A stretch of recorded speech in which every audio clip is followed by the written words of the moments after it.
மலையார் கோயில் போனோம். ஆமாம். எல்லா கோயிலையும் முக்கியமான ஒரு விஷயம் பார்த்தீங்கன்னா, செட்டிநாடு ஆர்கிடெக்சர். இந்த பாண்டியன் பாண்டிய மன்னருடைய ஒரு கோயிலையும் மினிமம் ஒரு 1 hour ஸ்பெண்ட் மினிமம் ஒரு 1 hour ஸ்பெண்ட். கோயில் அவ்வளோ கூட்டங்கள்னு நீங்கள் நினைக்கிற வந்து எப்படி இல்லை. ஆனால் முக்கிய நாட்களில் தான் அங்கே இருக்குது. மற்ற நாளில் பார்க்குற மாதிரி கூட்டம் இருக்குது.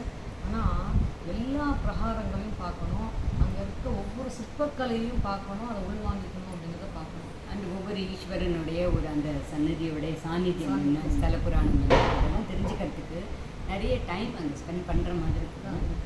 அண்ட் தன்னுடைய நாயகியை பார்த்துட்டு வந்து நேராக காளையார் கோவில். காளையார் கோயிலில் என்னென்னா 3 ஈஸ்வரன் அங்கே இருக்குது. அதுதான் வந்து யுனிக்னஸ். ஆமாம், எங்கேயுமே உலகத்தில் 3 ஈஸ்வரன் கிடையாது. கோயில் ஒரு ஈஸ்வரன் தான் இருப்பாங்க. ஸ்வர்ணகாளீஸ்வரர், சோமேஸ்வரர், மீனாட்சி சுந்தரேஸ்வரர். ஆமாம், பேருமே இருக்காங்க. ஸ்வர்ணகாளீஸ்வரர் எப்போவுமே காளை அப்படிங்கிற மாதிரி இந்த யூத் அந்த மாதிரி ஒரு அமைப்பில் இருக்கார். அப்புறம் அந்த பாண்டிய ராஜா வந்து தன்னுடைய வாரிசு வேணும்னு வேண்டின்றப்போ மதுரை பாண்டிய ராஜாவுக்கு வாரிசு வம்ச விருத்தி ஆனதுக்காக மீனாட்சியையும் சுந்தரேஸ்வரரையும் பிரதிஷ்டை பண்ணியிருக்கிற இடம்.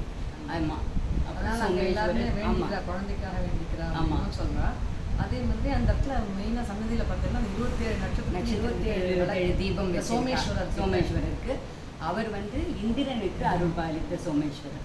27 நட்சத்திரம் திருமணம் செய்து கொண்ட சந்திரர் ரோஹிணி கிட்ட மட்டும் ரொம்ப அன்பாக இருக்கிறதுனால மற்ற நட்சத்திரங்கள் போய் சிவபெருமானிடம் வருத்தப்படுறதுக்கு நீ தேஞ்சு போயிடுவான்னு சொன்னதுக்கோசரம் அது பரிகாரமாக வந்து வேண்டின்றதுக்கு இந்த மாதிரி அமாவாசை அன்னைக்கு பௌர்ணமி அன்னைக்கு நீ வந்து தேய்பிரை வளர்த்துறையாக வந்துட்டு அப்படின்னு சொல்லி அமாவாசை அன்னைக்கு இங்கே வந்து உன்னை வழிபடுறவா எல்லாருக்குமே நீ வந்து இந்த வளர்ப்பிறையாக முழு பௌர்ணமியாக வர்ற மாதிரி அவளுக்கும் வாழ்க்கையில் சுபிக்ஷம் வரும்னு ஒரு வரம் கொடுத்ததுனால சோமேஸ்வரரும் இங்கே இருக்கார்.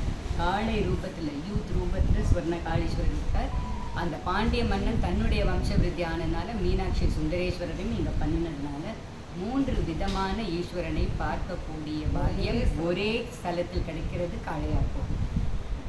அழகாக்கு டோன்ட் மிஸ் காளையார் கோவில். ஏன்னா இதிலிருந்து